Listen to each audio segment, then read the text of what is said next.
Hey everyone, my name's Joe. And I'm Mike. And you're listening to How Many Fingers Am I Holding Up? The podcast. And this week we'll be reviewing The Circle. A simple close shape in Euclidean geometry. No, Mike, you know what? That's better than this movie.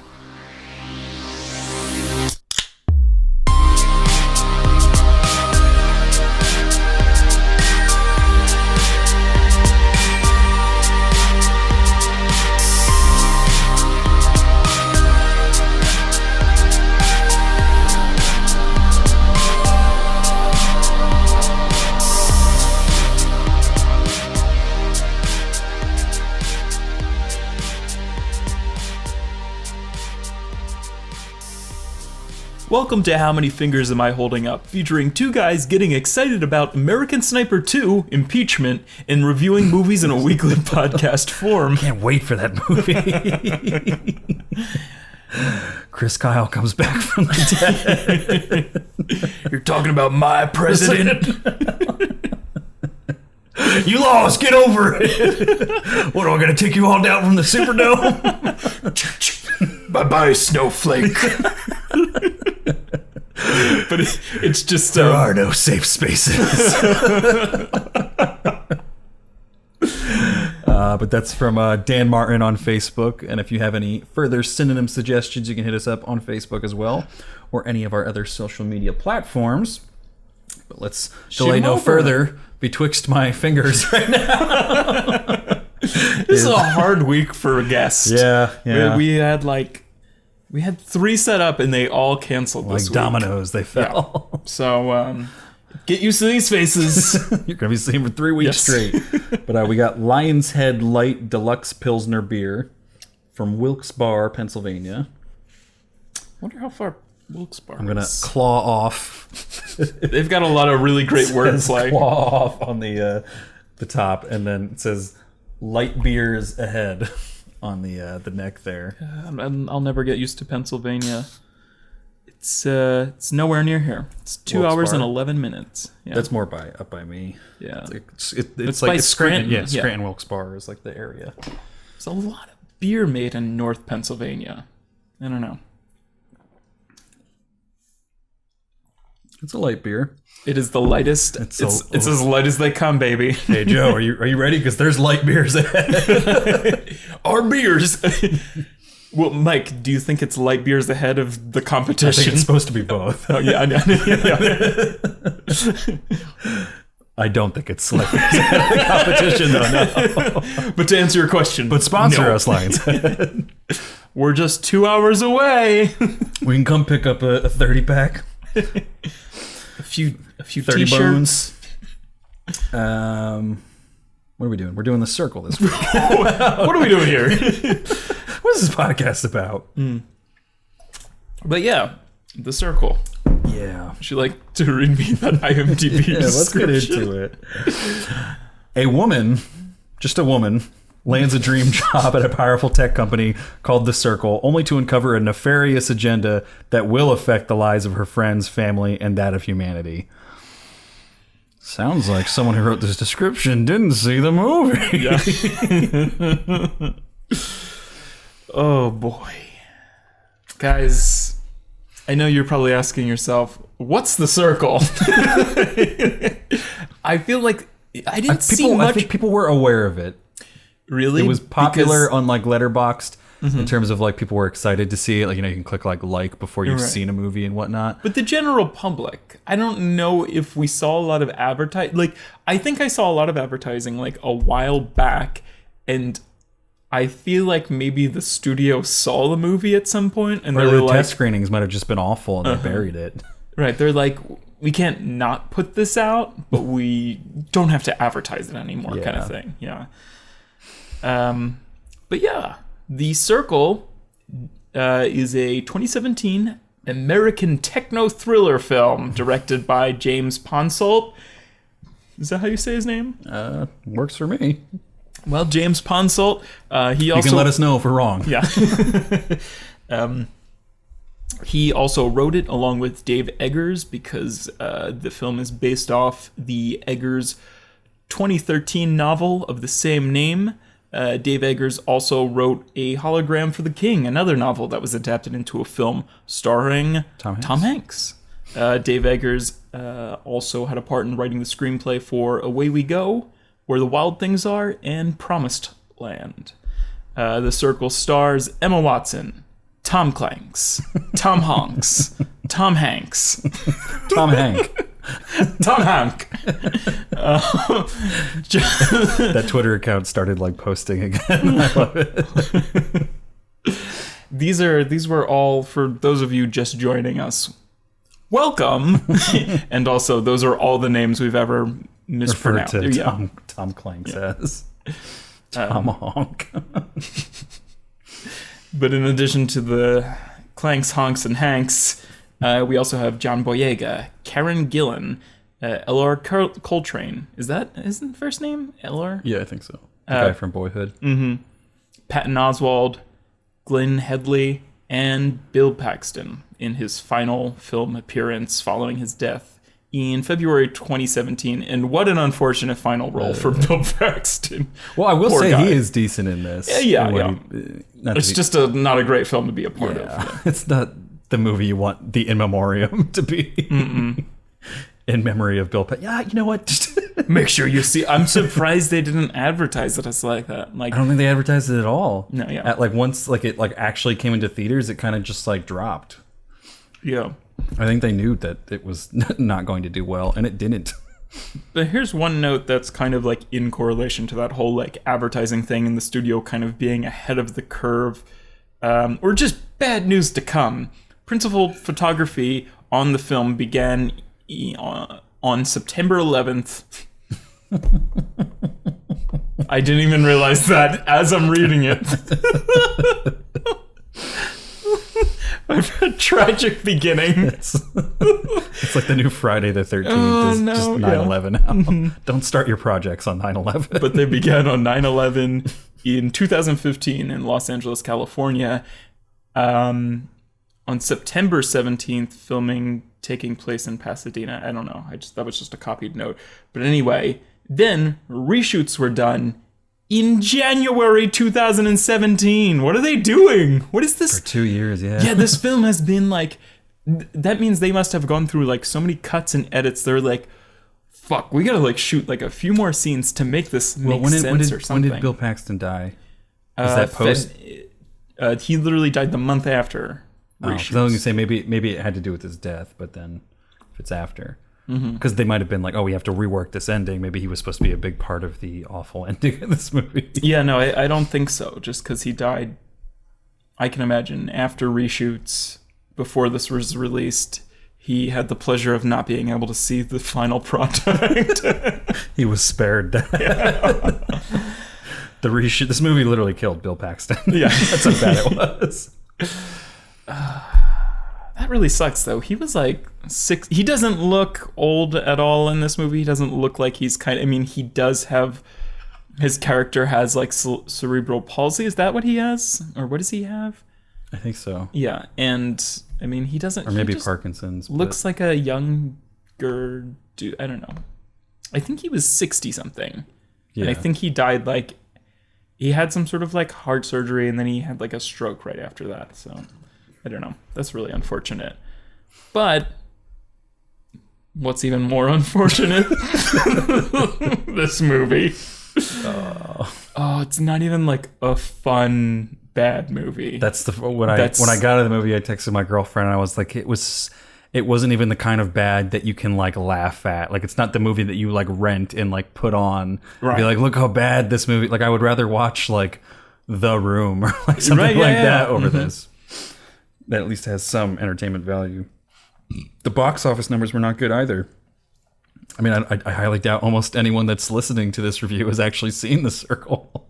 Yeah. I mean, but wait, what was the budget? The budget was something ridiculous. Okay, hold on. I have it here. Okay, go for it. As of 8 May 2017, if you can't tell, I'm just reading this. Mm-hmm. The Circle has grossed $16 million in the United States and Canada and $2.3 million in other territories for a total of $18.2 million against a production budget of $18 million. So they didn't spend a whole lot on this. So, and this has like America's Sweethearts in it, like, or just it has like an all-star cast for such a bad movie. I was intrigued by the trailer for this, just because I was like, all right, so you got Tom Hanks in like a villainous kind of role. That's really interesting. Like we haven't seen that in a long time. Right. I don't really care about Emma Stone, but like the Mercer kid being in there since Emma Boyhood. Watson.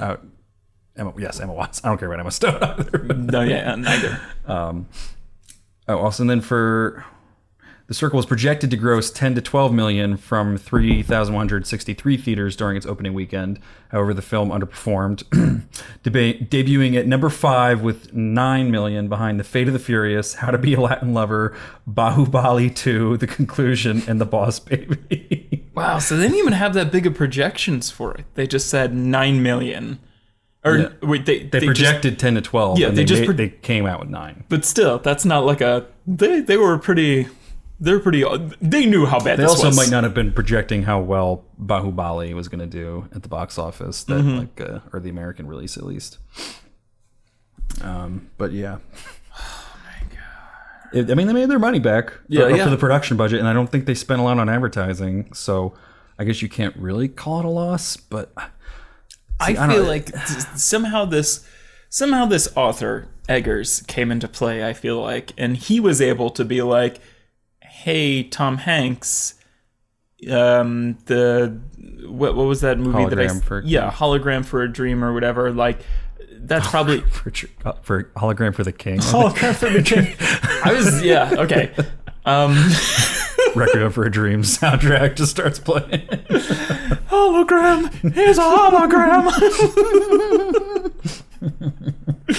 But I'm sure there had to be some sort of transaction where Eggers was somehow attached to whatever studio this was, and Tom Hanks approached Eggers, and then the studio was like, no, tell him to be in The Circle, and we'll give him Hologram for the King. And then Tom Hanks was like, okay, like, I like his work. This was actually it was Playtone, which is, or at least one of the studios for production and distribution was Playtone, which is Tom Hanks's studio. So he was maybe he just behind fucking believed it. Maybe he liked the book. Yeah. Or yeah, he just has to be like a fan of like Dave Eggers' work or whatever. Oh my gosh. There's so much to get into in this movie. I don't even really know where to start. But if next year's Handies wanted to take a mean route and have worst performance of the year, I'd nominate Emma Watson twice.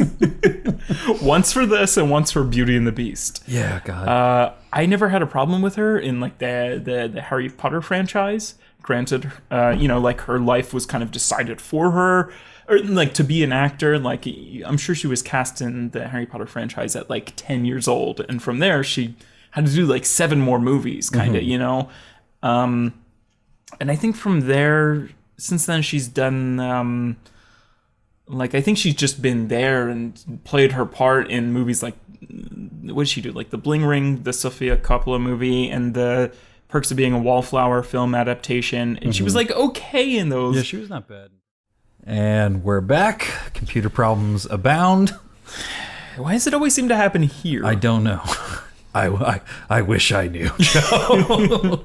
I wish I knew. But we switched computers. Your laptop. I miss home. Bring me home. I'm homesick. I don't want to sleep here. We switched computers, so we should be good for now. I think we were talking about that lovable bitch, Emma Watson. Yeah, but no. Again. I might be repeating myself, but Bling Ring, Perks of a Wallflower, she's had this sort of... She's there, she's doing what she has to do, kind of. But if 2017 has proved anything, she's not really a movie star. She can't really carry a lead role. She's really not that interesting. She doesn't have that much personality, or I can't really put my finger on it. I think we were talking about it in one of the takes that got ruined now by the computer. But like Beauty and the Beast did really well, but it has like Disney and like a past title being remade kind of behind it, whereas this, like, something that is really, it's just the people that are in it. There's no remake for there to kind of have any power behind it, and this falls flat on its face. So yeah, Emma Watson cannot carry a movie. And I think she's pretty much boring in most things. I think she's all right in Harry Potter. Right. I'm not crazy about those movies to begin with. No, same. But I think when you put her in something that doesn't have any kind of magic or, some kind of like gimmick going on, she's just the most boring actress in the world. No, she can't carry a movie like this. Yeah. She's just, I don't know. She's not a great actress. I think the other part of it is like, if you look at like Perks of a Wallflower, she's playing like a really young person in that, in high school. Mm-hmm. But then you go to like Beauty and the Beast in this, where she's trying to convey like at least being older, like an adult of some kind. She's playing a woman who lands a dream job. And it's just not convincing. I just don't really buy anything that she's doing at any time. And the writing doesn't help in this. No. There's nothing about her, like she kayaks. That's not a character trait. That's a hobby. Also, I love how like she played this role, which is very, in a sense, it's very like anti 1%, or like at least like those who hold the most power should be held just as accountable as like the regular people, like the 99% kind of. In Bling Ring, you mean, or no? In this. It to some extent, because you can imagine their like CEO is kind of like Tim Cook, Steve Jobs kind of level, and it's like those people need to be held just as accountable as us, like the minor like employees kind of. I'm getting off track.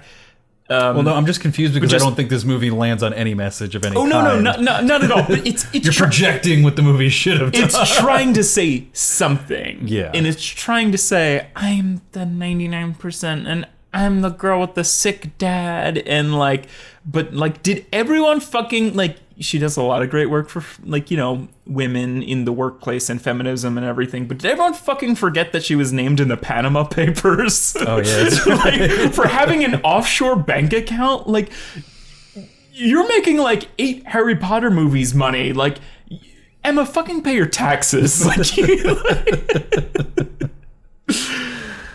oh, man. I remember when I found that out, that was like the beginning of me being like, fuck you. It was like justification for not liking her to begin with. Right. I don't know where to start with.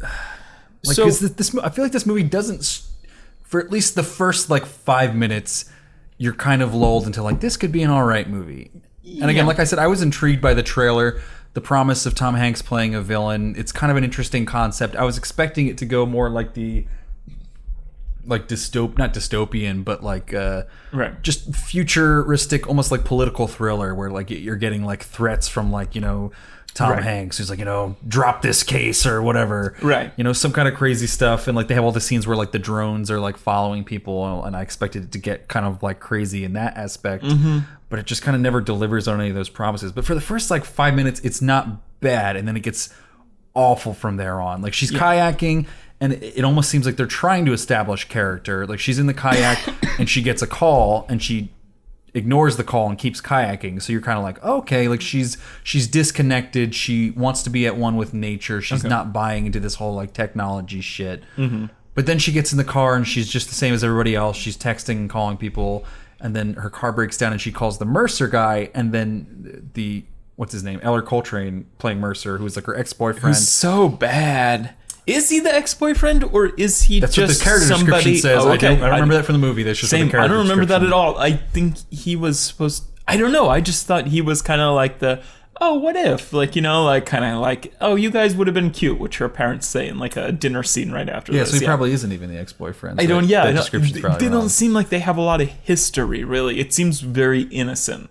Well, they don't develop either of these characters, much less their friendship, which ends up being sort of a pivotal thing in this movie. But it's just like I can't imagine why these two are friends, because like again, they have like that kayaking thing, and they're sort of trying to be like, well, she's not totally into technology. But then Mercer comes along and he's like completely averted to technology, where she's like, we don't see each other anymore. He's like fixing her car, so he's like a handyman. Right. And I think he maybe has like a line, or she has a line about like, all those people they wish they were like you, could like fix a car and stuff like that. And then she's saying like we should make plans to like catch up at some point. Mm-hmm. And she's like, I'll text you about it. And he's like, or we could just like do it right now, like here, like in person, like that, which is his way of being like, oh, like we don't have to text, like this is communication too between the two of us. But then that muddles Emma Watson's character, because she'd already been sort of established as the one who's like kind of at least somewhat anti-technology in terms of she wants to disconnect a little bit and just be at one with nature. And then to have that, it's like it would have been much nicer if they were more diametrically opposed. And like she was like texting and like, right. oh, like let me send you this app invite and whatever. And he's like, no, I just like cars in the woods and antlers and stuff. Killing deer. We'll get into that. Like the script can't even be like bad in terms of being that simple and like that easy to predict. It's just bad and like muddled. That scene from there on, that's the downfall of the movie, is just because nothing picks up from that point. Like it just completely keeps muddling itself, and it's like it keeps sputtering and trying to get started, and it never gets going. That's such a strange scene too, because when I later kind of, when Mercer later becomes like, I don't like, he just wants to be off the grid kind of, and I kind of applied that back to that scene. But when I first saw that scene, I was kind of like, okay, this is an interesting dynamic. Like, she kind of like, is she kind of like using him kind of, because like, where he's like, maybe we could just make plans now, kind of like, I didn't really like see into the technology thing as much as like kind of like, are you leading me on or whatever? But no, he does. It becomes very one-dimensional very quickly, kind of. But yeah, and then she goes home and she has dinner with her family, and her dad's sick. He's got multiple sclerosis from... That's right, it is multiple sclerosis, not cerebral palsy. Yeah, from the late Bill Paxton, who gives an okay performance. It's fine. He does what he can. For this very, I'm not even crazy about the casting of the mom. Like, she just kind of looks out of place, and none of them look like they're related, really. Yeah. Like Emma Watson doesn't look like she came from those two people. Those just look like two people that were casted to be in this movie. There's a lot of people that don't really fit in this movie. Like, oh my, this whole thing is like this mismatched tapestry. Like, it feels like they're just kind of like grabbing on to like, he's hot right now, she's hot right now, she's trending upwards.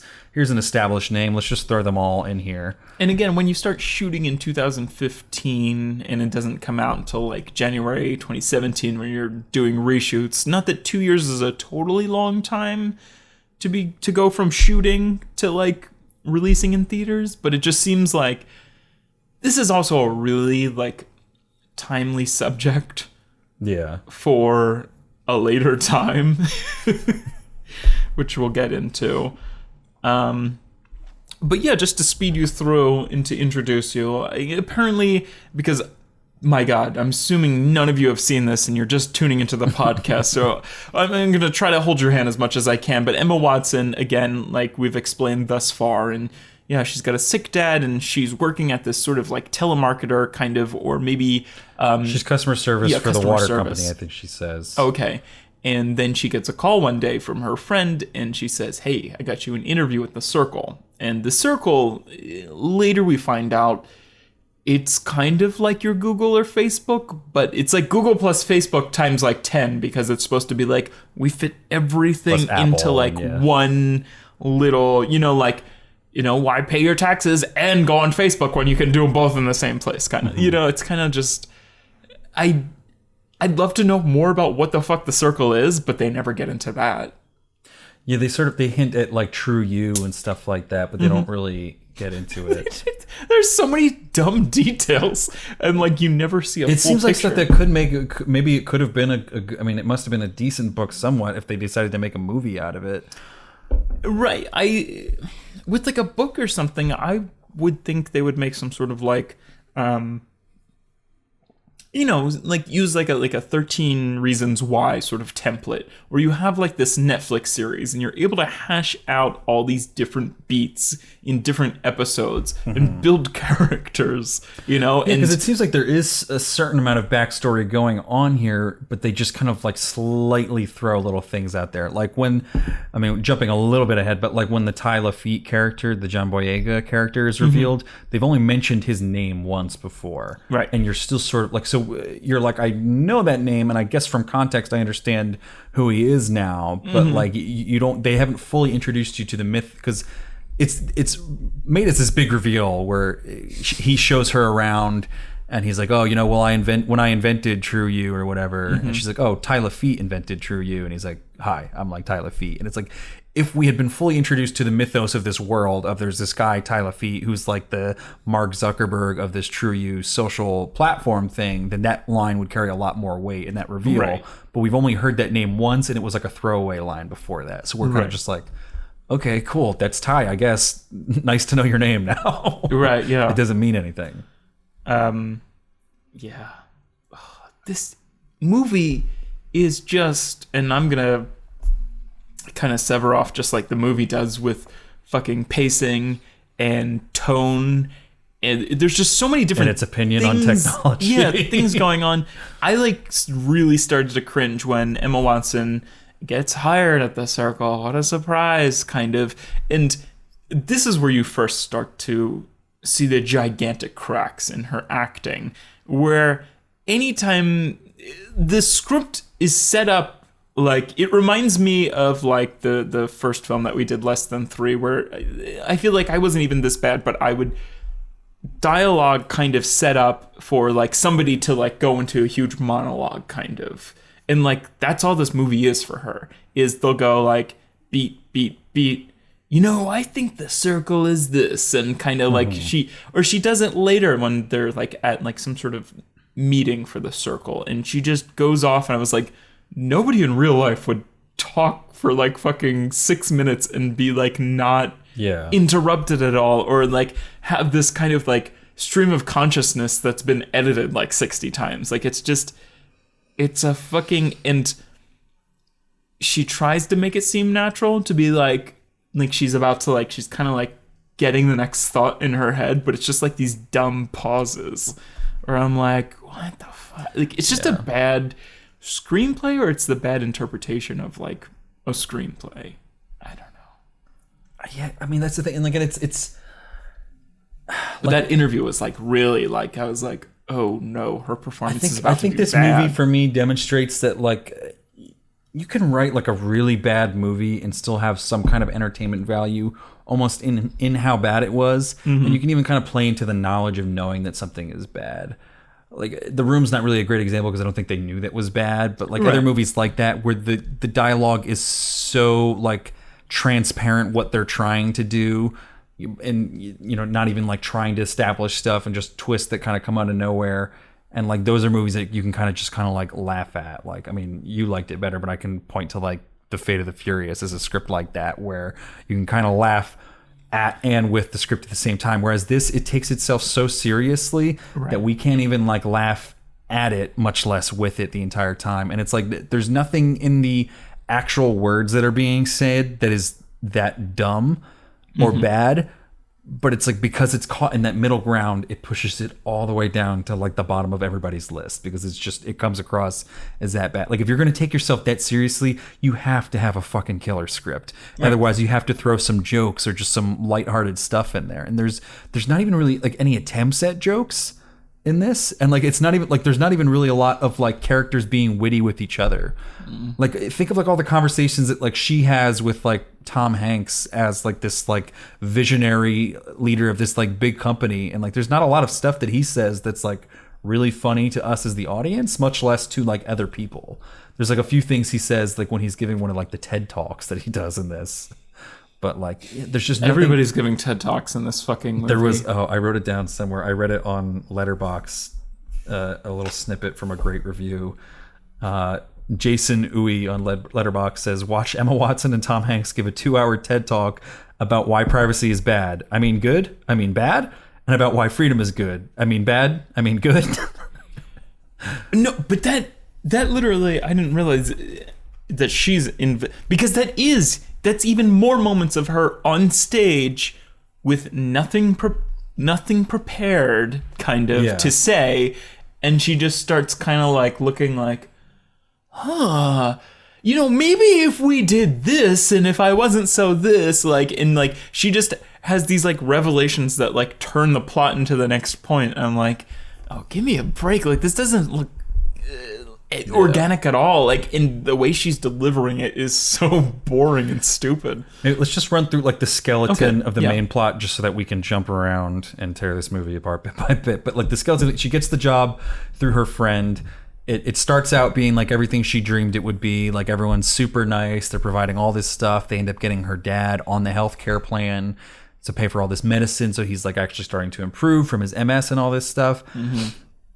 Then it starts to go slightly downhill when like she's realizing how much data they want to collect from all the Circle employees, and like they're kind of like weird about it. Like I thought this was a decent scene in and of itself, but when the two employees kind of come over and they're like, oh, like you didn't hook up your Circle profile, and like you're not, because that's when it's starting to hint at like this sort of dystopian reality where there's this company that's got too much data and too much power, and they're starting to use it for nefarious purposes, as the IMDb description hints at, but we never really see. And then through this weird turn of events, they launch this camera. I forget what it's called. Sea Change. Yeah, Sea Change. A camera that is like they want to put everywhere. And that's another thing where they're trying to hint at like maybe sort of dystopian, where the Tom Hanks is like, oh, like we can put these everywhere, and like we can see terrorism before it happens, and like it's like hard to see these little cameras and you can stick them everywhere. And he's trying to like spin it as like a positive thing rather than like Big Brother like watching everywhere. Right. And then I forget what makes her mad. She's angry about something, so she goes out to like Angry Kayak and she steals a kayak from this place she normally goes to and has a relationship with. And then she's out on the ocean and some big like cruise ship comes by and like knocks her off her kayak. And because there was a Sea Change camera there, it's able to see her, and they kind of use it as like a marketing thing to be like, oh, like Sea Change is good because it was there. It saved her life if it hadn't been there. So it's better to be watched, and we behave better when we're watched. And she ends up becoming the spokesperson for Sea Change and ends up actually wearing a camera on her clothes at all times. Basically turns into like Ed TV, where she's just broadcasting. She goes transparent, or she becomes a 24-hour cam girl, essentially.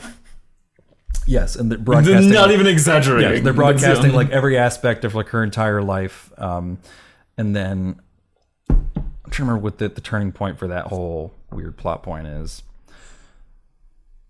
I guess she sees her parents having sex on the camera. Yeah, after that turns them off to it. There's no backroom kind of agreements. Like all these things keep on happening, and all these people have to keep kind of giving up some of their freedoms or privacy to this company, but we never really like see like her parents are like, oh, we got accepted onto like the Circle Medical Care, which is healthcare, which I'm sure is like the best in the world or whatever, and it can help like her dad's like MS and everything, but like it seems like it was cut out. Like for some reason they also have Sea Change cameras in every room of their house for some reason. And it's very bizarre, and like there's like a ton of other examples that keep happening to Emma Watson where like she has to be making like these sort of backroom agreements where she's kind of like, yeah, I'll go transparent and I can't ever turn it off and yada yada yada, and like all this other stuff. But then like, there's never any like, that's the thing, like I expected this movie to have more of like the nefarious side and more of like this evil company side, and it's like it's a sketchy company, it's shady for sure, but there's never anything where they have like too much power and they really, really abuse it. Like they introduce shady products, but the consumers never really have any backlash against them. Right. And so they just kind of roll them out. And then with like this, like it would have been something if like they had a scene where in order to be on the insurance company, you have got to sign this thing where we've got to broadcast from your home. Yes. And then they turn the cameras off and there's consequences.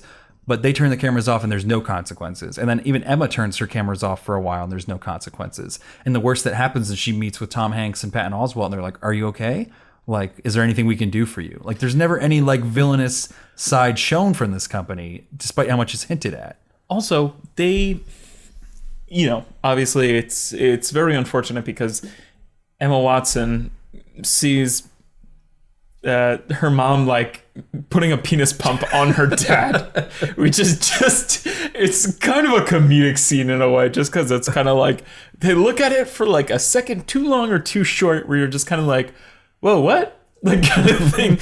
And then they kind of like, I guess if your parents knew that you saw them having sex from like Skype or something, obviously you wouldn't talk to them for a few days. And when she talks to them again, they don't have like the healthcare wristbands on anymore.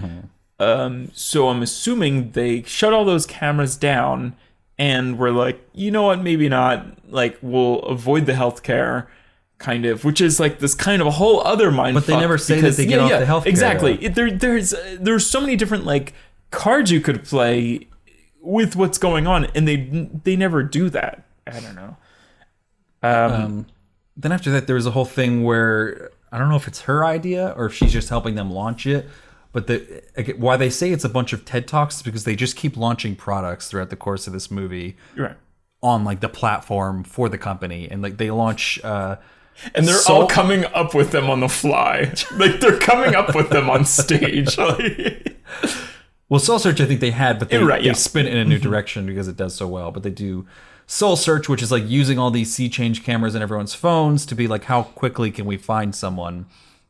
And they use it on stage, and they find like a fugitive who had like killed her 3 kids or something. And then on stage, they're like, oh, let's use it to find a real person. And because she had been broadcast live her whole life, people knew about her friend Mercer, and they were trying to reconnect them. And so they do a Find Mercer thing against her will. And people, it turns into like a like weird like Black Mirror episode. Like, have you watched all of Black Mirror yet? There's the one like White Bear or whatever that one is, where everyone's like following them around with cameras and stuff. It's kind of like that, but people are trying to find this one person, Mercer, and in trying to find them, people are like flying drones, and they end up like driving his car sort of accidentally off a bridge. It is kind of like a weird coincidence thing. Yeah. It's edited to look more tense than it like actually kind of is. Yeah, it's just people are taking it. Kind of looks dumb in a sense, because it's like he doesn't want to be on the internet so bad that he's willing to end his life over it. Because he also has like some sort of a disagreement where Mercer made a fucking creepy chandelier for Emma Watson's parents, that's made entirely out of just deer antlers. Mm-hmm. Which is fucking creepy, kind of, in a way. Yeah. Like, that's a lot of, like, if he's making maybe even 8 of those, that's dozens of deers that he's just killed and used the Although antlers. he says he's not killing them, because you can you can find sheds, especially like out there. I'm sure you find like the ones that they drop off. But that's like a whole thing. People go through the woods looking for deer sheds or whatever. But yeah, people on Emma Watson's sort of Emma Watson's Chatterbait account. Yes. Well, this is even before her like whole thing, I think. Maybe she gets mad about she sends the conversation. She sends it to the circle. Right, because it's a part of her job to become popular online. That's like a second part, like customer service rating. She's a customer service rating, and then she also has like an online Participation rank score of like how popular she is. So she thinks she's doing good and plugs Mercer's antler chandelier business, and he starts to get death threats, and he comes down to the circle and he's like, why did you do this? I love that scene because he like, I don't think he's a bad actor. I think this is just the worst movie for him to be in. It does not, because he's so good in Boyhood. Yeah, him acting opposite of Emma Watson is just fucking. But I also think they give him really bad dialogue to work with in this, where he's like, I got death threats, May, death threats, and then when he goes to leave, he's just like, bye. Like, I can see how that could maybe look good on paper, but someone on set should have been like, this is awkward to just say bye and then walk away. It's a very different film from Boyhood. I don't want to totally dismiss him, but he has the weakest performance in this film. Yeah, because there's no one that's really bad. Yeah. I think he's just the most miscast. In this movie. He even has the wrong look for it, and like part of that is intentional because he's supposed to be this kind of like woodsy guy. But this is such like a weird, not very subtle, not very clever movie that like they literally should have had a woodsy guy who was in like a flannel with like a big beard. Yeah. Like he's just a little too like subtle of a woodsy guy to work for this. Oh man. Also, Patton Oswalt was not a great fit, or I don't know what, like he just was like always in some like weird oversized suit and was like half of his shots were him out of focus behind Emma Stone when she's doing her TED Talks and him being like, launch it. Do the thing, May. Go back to the Mercer. Let's kill him. But yeah, so she sees her parents naked. Major plot point. she broadcast it to the world, and meanwhile, while she's doing this fucking cam girl thing, I guess maybe this has to be something that they added in like afterward. Is they have like all these like text bubbles popping up. They're like, hey, yeah, what are people thinking about? Emma, what? Like, it's people, it's like people commenting on a Twitch stream. It means nothing. And it's just stupid. Like, one popped up, like, and I was like laughing for like a while in the theater because I was by myself in this theater. I could do whatever I wanted. But one like bubble was like in the middle of some like weird serious scene, and I was like, hey, nobody at the circle has any kids or something. I just started laughing. Like, I understand the kind of angle they were trying to take. Like, at some point even says like, hey, like, could the circle be a cult or something? Like, it was just like really like Greek chorus, but like ramped up to like, they're just like hitting the nail on the head over and over and over again, kind of. But it was just, what a funny comment. And then, so they do soul search. Oh yeah, Mercer dies. Yes, because of that. They kill Mercer. He's dead. She kind of goes off the grid for a while, and then this is where 3 days. This is where the movie gets so fucking muddled. I still don't really know what is going on in this whole last arc of the movie. Mm-hmm. She calls her friend who's in Ireland, where she's been getting like increasingly worked up by the circle to the point where I guess she quits. Maybe. Could be. There was also the weird thing. I don't know. Was it after Soul Search or before, where she goes to like an inside, like the Inside 40 or whatever it's called meeting? Excuse me. Yeah. And she basically proposes like voting through this circle, right, and like in order to paying your taxes and just like mandatory voting through the circle. And it was just this weird. It's mandatory. You have to have the social media account in order to vote, which is fucking.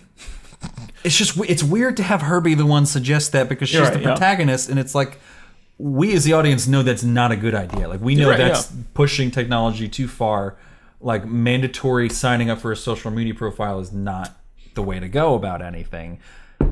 So it's weird to have the protagonist go there, and then there's not really any real recourse to that. Like her friend walks out of the room and is angry, but then there's no.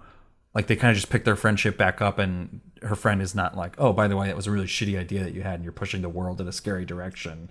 Like, it just kind of, she pushes that, and it's just, the whole movie is just kind of like throwing out all these weird ideas about technology without really meditating or ruminating on any of them. It just kind of puts them out there and doesn't even make it like an idea for itself. Like, where does this movie think technology, where the place of technology is in society? Also, Tom Hanks and Patton Oswalt, who are like the two big guys of this company, never really like pitch any ideas. I mean, besides in the beginning when Tom Hanks is pitching them, like after a while, it's only Emma Watson being like, "What if we did this?" And they're like, in that scene, that's great because he's just got like his feet up on the desk and he's like eating coffee or drinking coffee while he's suggesting this, and like it's just kind of like you can see his gears working. Like, yeah, everybody mandatory signing up for the circle. That sounds great. Go on, keep going. It almost implies like they knew she was gonna kind of get like backed into that corner where she had to suggest that, and like maybe it was their idea all along. Like, we'll never know because there's not enough details in this movie to really like. But again, like it's not an example of nefarious. There's no one like we don't have anyone to relate to who's really opposed to this besides her friend, who's not the main character, is a pretty auxiliary character. So like when you John Boyega, yeah, but he's so auxiliary too. Boyega is like the worst character. God. Like he's there. He invented the whole social media platform that this thing is like based on, True You, which is like all the platforms combined together. He invented that, but now he's just kind of in their weird work program where he just walks around and does whatever he wants. And he's like Big Head in Silicon Valley, who like goes on the roof, roof and like walks to 7-Eleven. His character like cuts off in the middle we never hear from him again. I really. think there's a lot of cuts that are made to this movie. Yeah. He's and obviously always the reshoots and stuff too. kind of like standing in the back of the auditorium, like, and you're like, his look kind of looks like he's disapproved. Like, I don't know. I think the ending of this movie is either where the reshoots happened or where the fucking up in the editing room happened. Right. It seems like there's a lot that's missing because it kind of just feels like it just ends. But like there's stuff that they keep hinting at and we never fucking get it. Like when he takes her down into like the like catacomb like subway thing underneath wherever, and he's like, you know, at the other end of that is where they keep all the data. They're storing all this data, and he's trying to hint that like this like big nefarious operation that they have going on, but we never hear anything about what is that data really being used for besides the good things that the company says it's being used for. Right. And like at one point, so then the other thing is like after she comes off her 3-day off the grid thing, she like calls her friend and has like a really heartfelt conversation over like video chat or whatever, where she's conveniently just in this like Irish field. Yeah. Like, oh, I'm just ready with this picture X thing so you can tell I'm in Ireland right now. Mm-hmm. And like they have this conversation, and it's weird because it's like she just had this thing where her good friend Mercer died because of technology going too far. But then she has a good conversation with her one friend, and she's like, oh, maybe technology's not so bad. I have an idea. And she makes it seem like it's going to be this big fucking clever thing that she's going to do to solve this problem of technology going too far. Mm-hmm. Which, again, we haven't even really pushed technology too far in this movie. We haven't seen what these companies really capable of, because it was the users that did that, not the company that did anything. Right. And they just had the idea. They didn't know Mercer was going to drive off a fucking bridge. Like, it's not like they actually killed him. She's more responsible than anything. Right, yeah. For involving him to begin with. So she has this idea, which is, I guess, to talk to Ty Lafitte, the John Boyega character, and I don't really know what he does besides give her more information, and I don't know if it was given before that or whatever. But then she starts this whole, again, another TED Talk thing at the end of the movie. The movie ends on a TED Talk, and she basically proposes this idea of like, you know, if I'm going to go transparent like me, you know, maybe everyone needs to go transparent. And she puts cameras on Tom Hanks and Patton Oswalt, who she like calls out from the rafters and says, oh, they're going to go transparent too, and kind of puts them in this weird bind where they can't on stage say, oh, we didn't agree to this, right? Because it would look bad. But then it's like, a part of that is like, she's got a fucking PowerPoint ready of all their like secret accounts and emails, stuff. Like, yeah. Mm-hmm. So is the missing link is, does Ty Lafitte, does he do that stuff, or does he just give her information on what they might be doing behind the scenes? Like, it just starts showing up on screen, all of their accounts and stuff like that. So like, who's working the video booth that's like, oh yeah, let me pull up like our owner's like private information and broadcast it to everyone on the fly without their written permission? Like, that makes no fucking sense. And then it's also like, we don't get to see what they're hiding. Like, they put it on screen, but we can't actually read any of the messages. Tom Hanks it keeps goes, like popping up like solitaire windows. Mm-hmm. Like, Tom Hanks goes, we are so fucked. And that's it. Like, that's all we. That's literally, all we she get walks from out of it, the yeah. auditorium. Like, we don't have any like. It needed a scene after that. I mean, it needed to not be made to begin with. But if you're gonna make this movie, you needed a scene after that of like, oh, owners are arrested for, you know, prostitution and child pornography rings or whatever they were hiding that was so nefarious, because we never saw any of that in the actual movie. These company never did anything that bad besides be shady. Right. Like, this movie didn't. It was so boring because it never got to any actual like thrills within the movie.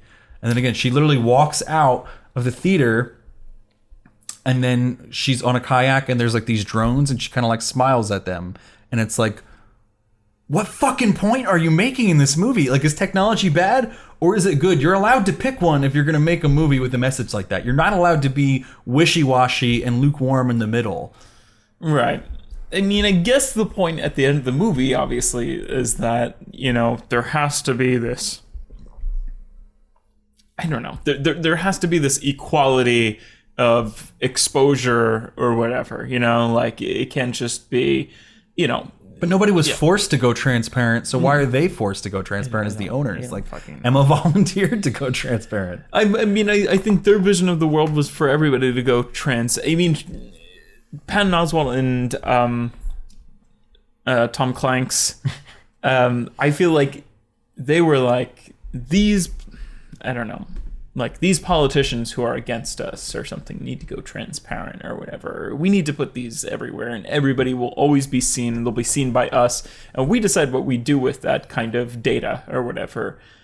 But yeah, it was like a movie that was them not really them, like, it was, that point was never brought up where it was kind of like, well, yeah, we should know data about everybody and nobody should know data about us. Like that was never a point until literally the last few seconds. Like they never even really hinted that they had anything to hide. Like, and we never brought up the fact, like, there was never any refusal of them in a backroom meeting, because again, everything we see is kind of what the public's no backroom seeing. meetings. There's no like nefarious stuff those, going on.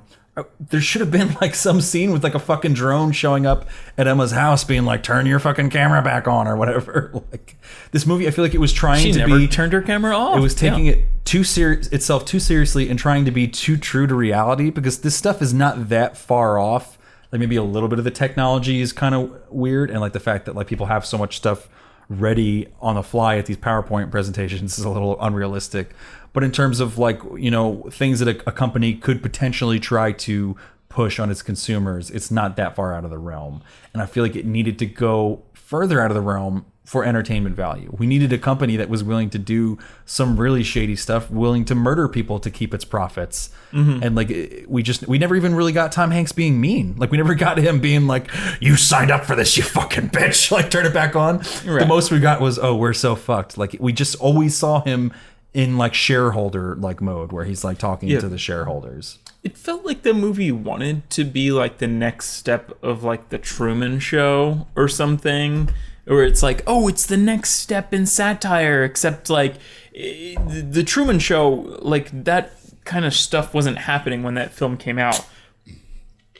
That was just kind of a projection of what was to come that kind of played out. Whereas this movie, it's like, what if there were cameras everywhere and someone was watching? Like, that's already happening, kind of. You know, it's... I don't know.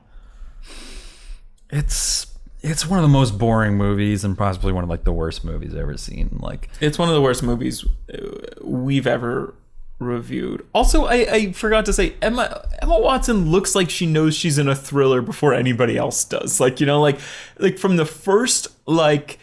Tom Hanks kind of like TED Talk, like she's kind of like okay. It's like, I was just kind of like, okay, so we know they're evil now, like, and we had to sit through 2 more hours of this, like, or however long it is. Like, she jumps like up and down all the time. Like, there's the one point where she's meeting with John Boyega and she's like, oh, like, what did you think of that like presentation today where they talked about a politician going transparent?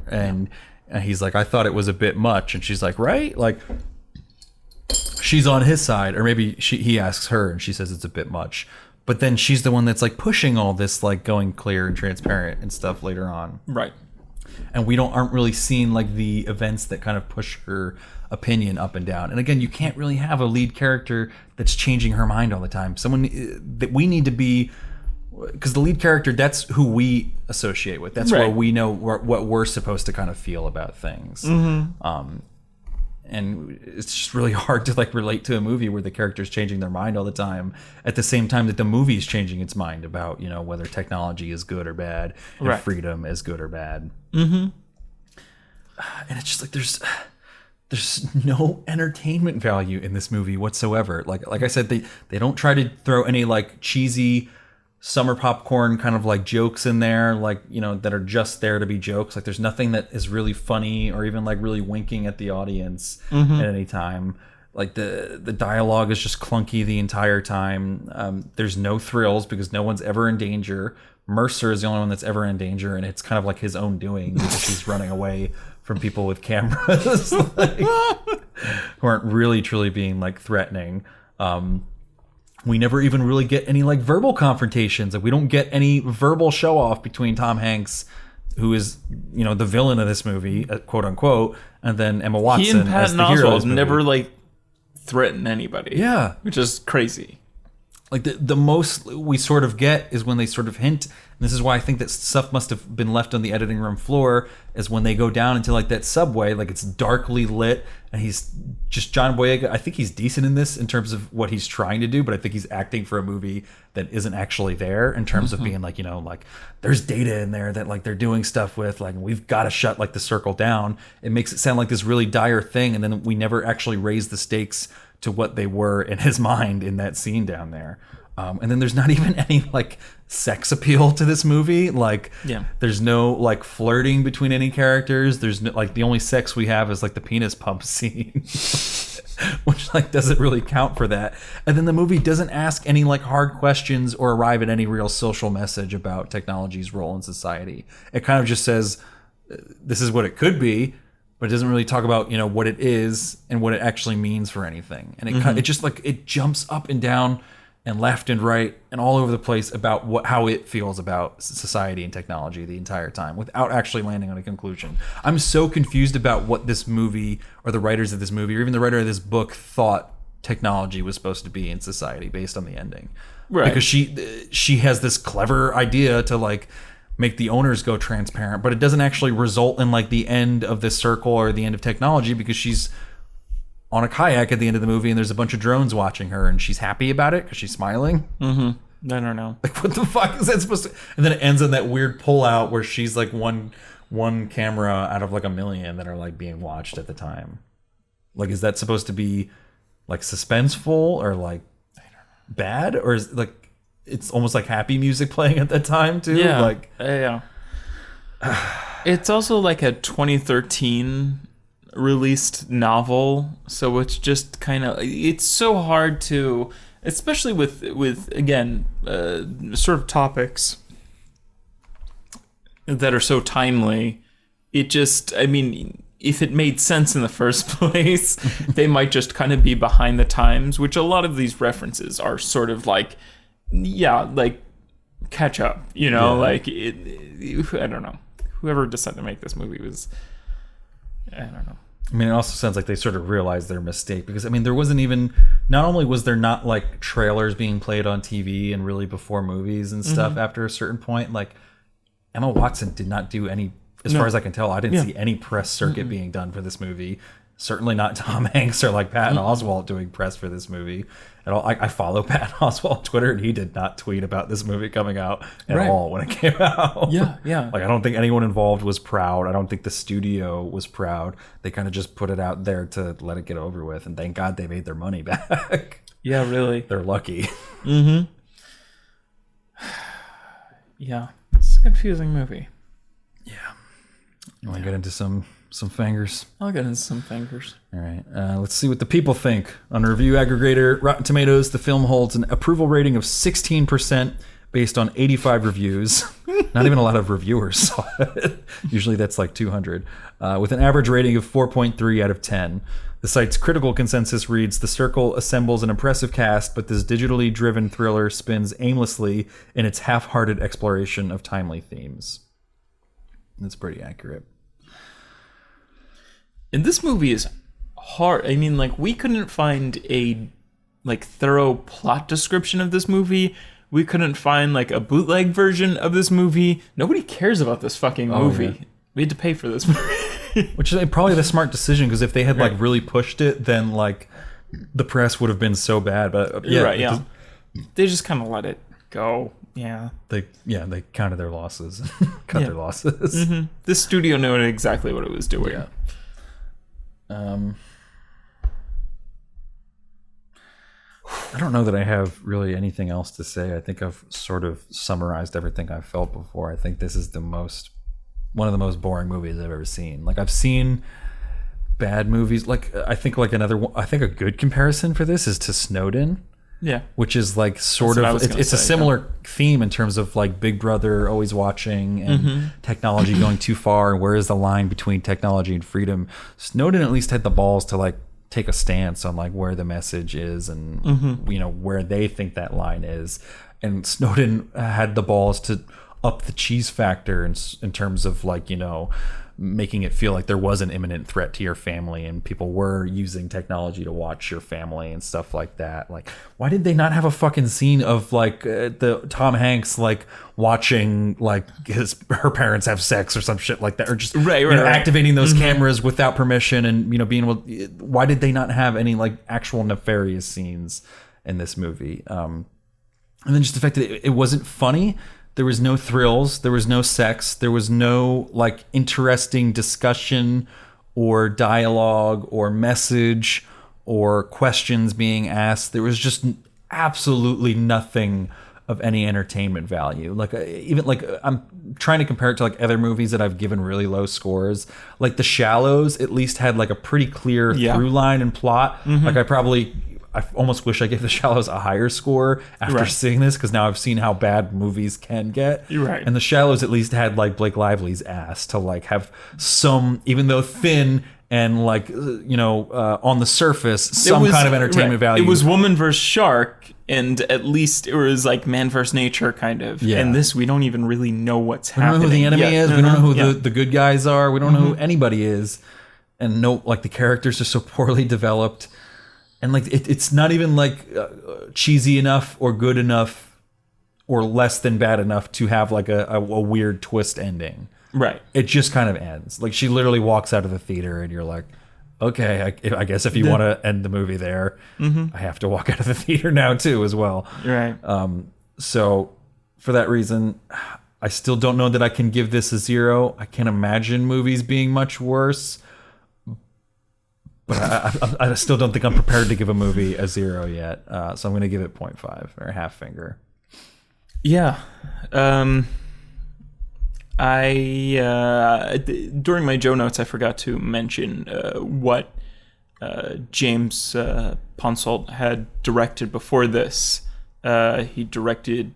we didn't talk about that, yeah. 3 short films. He co-directed a short documentary. He directed Off the Black, Smashed, The Spectacular Now, an episode of Parenthood, an episode of Shameless, and 2 episodes of Master of None, and The End of the Tour.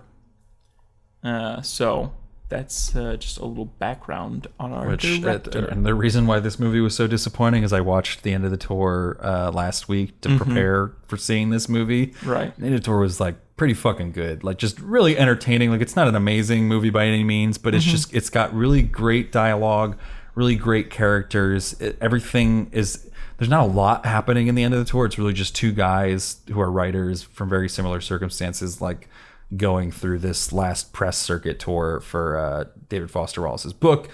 But there's not a lot going on, but it's just so interesting the entire time because of these characters and our relationship to them as viewers. Right. And this is such disappointment after seeing that movie. I just don't know. I mean, I know that he didn't write. He wrote this, or I think wrote part of the script for this. James Ponsoldt.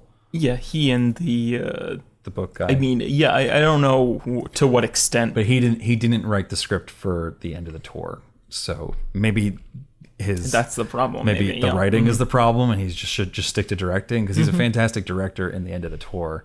You're right, and I've even heard good things about The Spectacular Now. It didn't look like the kind of movie that I would want to see. I don't know. But yeah, just to get to my final thoughts, just stuff that I missed. Just more disappointments when Emma Watson and Karen Gillan, her one friend, who by the way plays Nebula in Guardians of the Galaxy. Yeah, I realized that too. Franchise. The fuck? What a complete transformation. Tune in next week for... she's not actually blue. But just she doesn't even sound... she loses the accent completely. Different. Tune in next week for Guardians of the Galaxy Volume 2, the review. I promise it's a better movie than this. Yes. This might be the worst movie, though, that we review this year. Whatever. Yeah. We'll see. But when Emma Watson and Karen Gillan are walking around the Circle campus... Because they have dorms too. Is that a real thing that happens in Silicon Valley? Like where companies have dorms for their employees? I don't know. I was confused by that. Yeah. But they wander into a Beck concert and it just feels... I forgot about that. feels so much. Is that back? Yeah, it feels so much like a Disney Channel original movie. Like where they're like, "Wow, I can't believe the Jonas Brothers are playing on my high school campus." Wow, is that back? Yeah, it's Who fucking cares or knows? it's just like, oh, Could they pick a more out of touch musical reference to make right now than Beck? it was just Like that's not even like a cool hipster reference right now. That's just kind of like, oh, okay, that guy that was big at one point and is now not even like a hipster reference. It was just kind of like, yeah, I don't know. The whole like wander into a concert, like Them like dancing during the concert scene was so bad. It was. That was like the one part of the movie that was bad enough to laugh at. I did laugh when she was like, "Wow, is that back?" Yeah, I don't know. It felt like a line that was like contractually obligated to be in the script. Make sure they're really excited to see our band. Or we're not doing this. There's so many like studio kind of weird, I don't know, strings that I feel like you can see, or even like I just feel like the studio thought they had some sort of built-in audience where like because it was like based off of a book or something. I don't know. And again, like I said before, like the circle is supposed to be like this kind of like Facebook plus Google times 10. But, like, they never really show us that. Like, it just kind of ends up looking like some, like, fucking stupid millennial think tank. Like, you'd think, like, something of that, like, you can kind of see in structure. It looks pretty large. But, like, when you're in, like, the infrastructure, I guess, you're just kind of, like, looking around, kind of like, these are just, like, all, like, people just being rated on how well, like, customer service is going. Yeah. Or it's just, I don't know. But yeah, the whole like, is this company evil? Like, we really only got like that one like throwaway line from like John Boyega. It was like, you know, what do you think happened to like that, you know, government employee or whatever? Like, why do you think they got like, you know, looked into by the FBI or whatever? Like, they really don't even cast this like. There's no real specific reason why this company is evil. There was some quote that I copied and pasted. I don't even know who said it, but it says the main problem with the circle is that, and this is again where like Emma Watson feels like she's in a thriller movie before anybody else knows or before her character knows. Like, the main problem with the circle is that the evil of the tech company is made so obvious right from the start. Like, they're evil. Like, you know, like we never found out anything. Kind of, I don't know.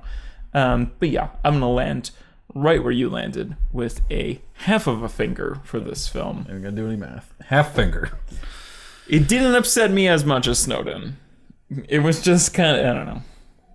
Yeah, I don't know. I think my main problem is that there was no entertainment value. Like, No, there wasn't. I can accept that bad movies are made. Snowden is clearly a bad movie, but it had entertainment value, even just in being interested in such like it was like watching like a car crash, and like that's what Snowden is. Whereas this was just kind of like watching like a fender bender, and you're like, okay, like right, I don't need to watch this. I can keep driving. I don't need a rubberneck for that. Oh boy. Yeah. So that's gonna come out to obviously a half finger from us, our lowest this year, I do believe. Yeah. So far. And if any of you actually saw this circle, if you agree or disagree, we would love to hear your opinions. We're trying to encourage some more interaction from you guys that we can... Because we'd love to continue the conversation in SoundCloud, YouTube, Twitter. Let us know what you thought if you were like one of the few people who saw this in theaters. Yes. Let us know. Let us know. Let's run through some links and we'll get out of here. As always, find everything you can need pretty much on howmanyfingerspodcast.com, all our social media links. You can find a link to iTunes for us where you can rate us. We would love some more ratings and reviews on iTunes. You can also find a link there for our mailing list where you can subscribe. You'll get an email every time we put an episode out or any news that happens with the podcast. You'll be the first to know. Probably not. You'll be later to know. Twitter will probably know first. But it'll have all the links and everything for you. I love MailChimp, so you guys should definitely subscribe to our mailing list. Subscribe to our YouTube. Again, link on the website. We would love some more subscribers there.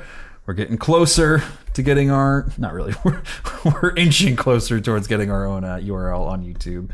So we would definitely appreciate some more subscriptions there. Yeah, help us.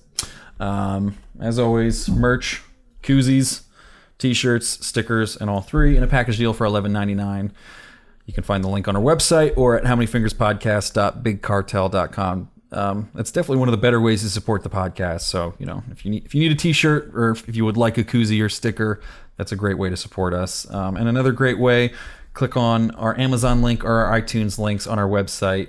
Anything you purchase within either of those platforms within the next 24 hours, after clicking that link, we'll get a little cut of that. Really easy way to support the podcast without going too far out of your way. And I think that's about all that she or he wrote. I think that's it.